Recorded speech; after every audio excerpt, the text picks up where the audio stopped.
Hello class!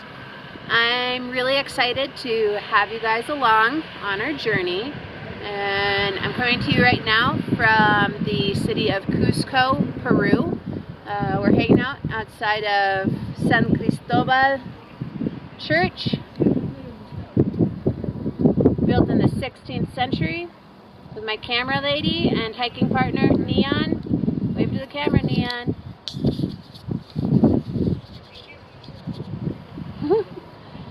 And some other little buddies down the hill here. Having a little evening snack.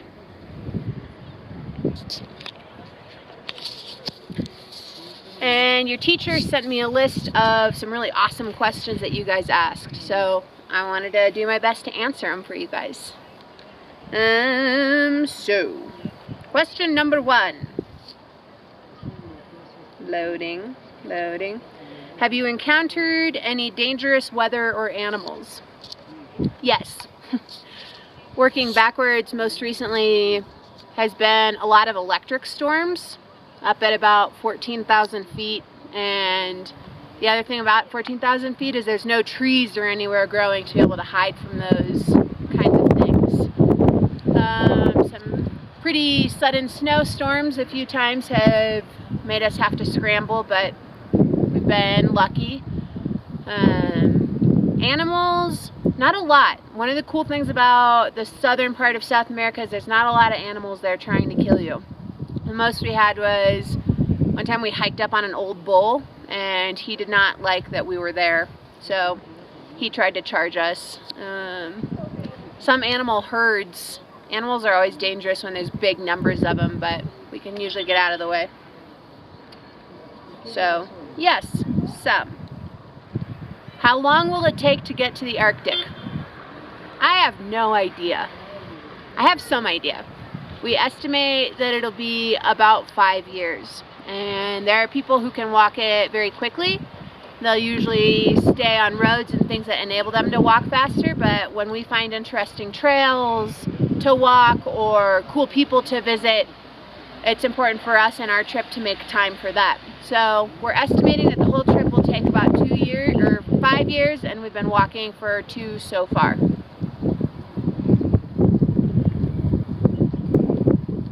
Are others joining you on the adventure besides Neon? In fact, we're in Cusco right now waiting for our friends and family to come, and we'll all hike up to Machu Picchu together. So we'll have probably about 15 friends here for that, friends and family. And then next year, there's 1 month of the trip that we're going to be doing it on a river in northern Peru. It's called the Marañón River. And we're hoping to have a group of friends come for that.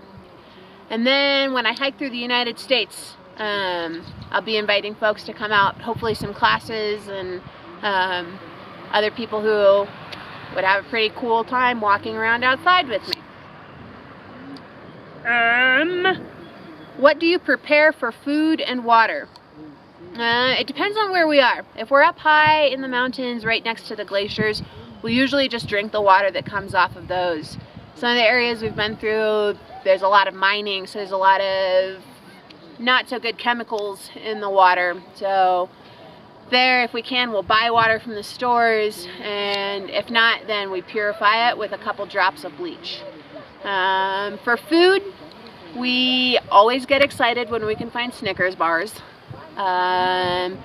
For breakfast, we usually eat some oatmeal, and I'll mix it with chocolate powder. At lunch, we'll eat, a lot of people here make their own bread, so bread is pretty cheap to get.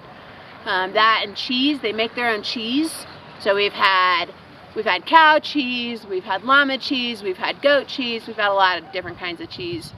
And then for dinner, we'll usually have rice, or now that we're up in this area, we eat a lot of quinoa in our dinners because that gives us a lot more nutrients that we need.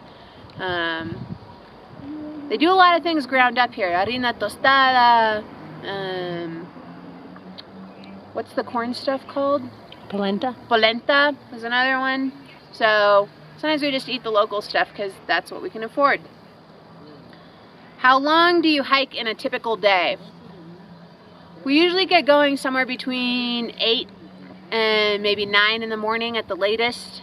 And then depending on the day, we'll walk until either like 4 p.m. or 11 p.m. So it depends on the kind of terrain that we're on and how far we have to get to town before we run out of food. But yeah, usually that time. How heavy are your backpacks? Also that depends. When we're just walking, when there's towns almost every day, like in this area where people always walk, so there's always towns within walking distance, we only have to carry about 1 day of food. And so then our backpacks weigh maybe 20 pounds. But when we're on longer stretches, like in Patagonia, where we would go out and not see any like towns for 9 or 10 days, then our backpacks would probably be closer to 40 pounds. So that, like the amount of time of day we hike, fluctuates. Are we on marked trails? As much as we can. What do you mean by marked? Because trails in the United States, you'll have little signposts that are marked. Here, sometimes we're on local trails and they'll mark it by dangling a teapot in a tree or putting a cow skull looking a certain direction. When we're in the national parks, those would be trails that you guys would probably recognize as marked trails. Other times we get directions like, turn left at the green rock and go until you see the burnt tree, and then you just go up. Sometimes we're on railroad tracks, which are very clearly marked. And when we're walking on roads, a lot of times they'll have kilometer markers along them. Or else we just go bushwhacking, where really there's not much. We might be following an animal path where a cow marked it with duty, if that counts as marking. So we try to be, but not always. And how do you wash your clothes? Not very often. Whenever we get into town, a crazy thing about South America, they don't have very many drying machines here. Almost all of our times our clothes have been washed, it dries by hanging out. So we will either rinse our socks in rivers if we're out for a long time and we need to get some of the dirt out. We don't use soap when we're washing in the rivers because we don't want to put that soap into the water, but we'll like scrub them out and wring them out.